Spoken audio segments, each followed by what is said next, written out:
சூப்பரா இருக்கு சார் நிஜமாவே. உண்மையா சொல்லப்போனா, ஃபகத் ஃபாசில தான் சொல்லுவாங்களே எப்பவுமே ஆக்டிங்ல. இல்ல வடிவேல் சார் பிச்சிட்டாரு இன்னும் பயங்கரமா. 2 பேரும் பெட்டர் ஆமா. இதுல அதான் 2 பேருமே பெட்டரா பண்றவங்க. நாம எப்பவும் ஃபகத் ஃபாசில தான் சொல்லிட்டு இருப்போமே, அவர் சூப்பர் சூப்பர் அப்டின்ட்டு. இந்த படத்துல ஃபகத் ஃபாசில விட வடிவேல் சார் பயங்கரமா சூப்பரா பண்ணியிருக்காரு. கொஞ்சம் ஃபர்ஸ்ட் ஹாஃப் ஃபுல்லாமே காமெடி, செகண்ட் ஹாஃப் அப்படியே ட்விஸ்டா இருந்துச்சு. படம் செம்மையா இருந்துச்சு. இன்னொரு டைம் பார்க்கலாம்.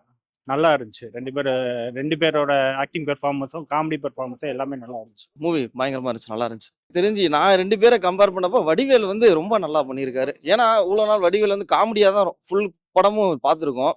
மாமன்ல கூட வந்து அவர் வருவார், பட் ஆனால் மெயின் கேரக்டராக வர மாட்டார். இது வந்து ஃபுல் ஜேர்னியே வந்து வடிவேலை வச்சு தான் ஃபுல் ஜேர்னி. வடிவேலும் வாத் பாசில் 2 பேர் தான். அதில் வடிவேலோட கேரக்டர் செம்மையாக இருக்கு, நல்லா பண்ணியிருக்காரு, சூப்பராக இருக்கு. வாட்சபிள் ஒர்த்தபிள் படம், நல்லா எடுத்திருக்காரு டைரக்டர், படம் நல்லா எடுத்திருக்காப்ல. 2 பேரோட காம்பினேஷன் வந்து வேற லெவல்ல இருக்கு. நல்லா இருக்கு. வடிவேலுக்கு ஃபகத் ஃபாசில் வேற லெவல் காம்பினேஷன். அதே மாரி என்ன நடக்குதுன்னு எனக்கு தெரியல ஸ்டார்ட்டிங்ல. போக போக தான் வந்துட்டு ஆ ஒரு இன்ட்ரஸ்டிங்கா போச்சு. இன்டர்வல் பிளாக்குக்கு முன்னாடி ஒரு கரெக்டா ஒரு ட்விஸ்ட் நடக்கும். ஸோ அது ரொம்பவே நல்லா இருந்தது. அது எக்ஸ்பெக்டே பண்ணாத ஒரு ட்விஸ்டா இருந்தது. கதையோட பாக்குறப்போ சரி இது நடக்க போகுது அப்படின்ற ஒரு சென்ஸே இல்ல. ஸோ அது ரொம்ப நல்லா இருந்தது. ஹீரோயின் ஆக்சுவலி கிடையாது படத்துல. பட் அவங்க 2 பேருமே இட் ஒர்க்ஸ் வெல். பிஜிஎம் நல்லா ஒர்க் அவுட் ஆயிருக்கு. ஒரு பாட்டு மட்டும் கதையோட பாக்குறப்போ ரொம்பவே டச்சிங்கா இருந்தது. ஆக்சுவலி இந்த படத்துல வந்து சைல்டு அபியூஸ்ன்றது வந்து மெயின் கான்செப்டா எனக்கு வந்து அவ்வளோ ஃபீல் ஆகல. டுவர்ட்ஸ் எண்ட் தான் அதை பத்தி பேசுறாங்க. ஸோ அவ்வளோ சைல்டு அபியூஸ் ஃபோக்கஸ் வந்து கொஞ்சம் கம்மியா தான் இருக்கு.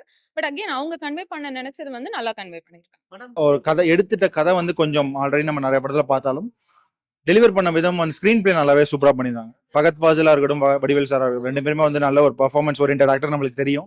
ஸோ அவங்க 2 பேருமே வந்துட்டு கலக்கியிருக்காங்க. ஏன்னா இவங்களுக்கு 2 பேருக்குமே வந்துட்டு ஈக்குவல் ஸ்க்ரீன் பர்சன்ஸ் கொடுத்ததுனால தான் அந்த படம் வந்து நல்லாவே ஒர்க் அவுட் ஆயிருக்குன்னு சொல்லலாம். ஒரு 2 hours 34 minutes கொஞ்சம் பேஷன்ஸ் தேவை தான் படத்துக்கு. பட் ஆனால் அந்த படம் வந்துட்டு சொன்ன விதம், விஷயம் ஆடியன்ஸ்க்கு கொஞ்சம் புது விதமான எக்ஸ்பீரியன்ஸ் கிடைக்கும்.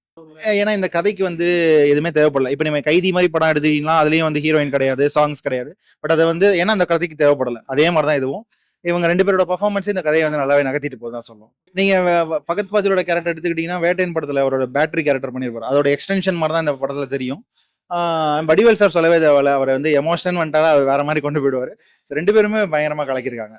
அவங்களோட பர்ஃபார்மன்ஸ் தான் நம்மள அந்த படத்தை இவ்வளவு நேரம் பார்க்க வைக்குது.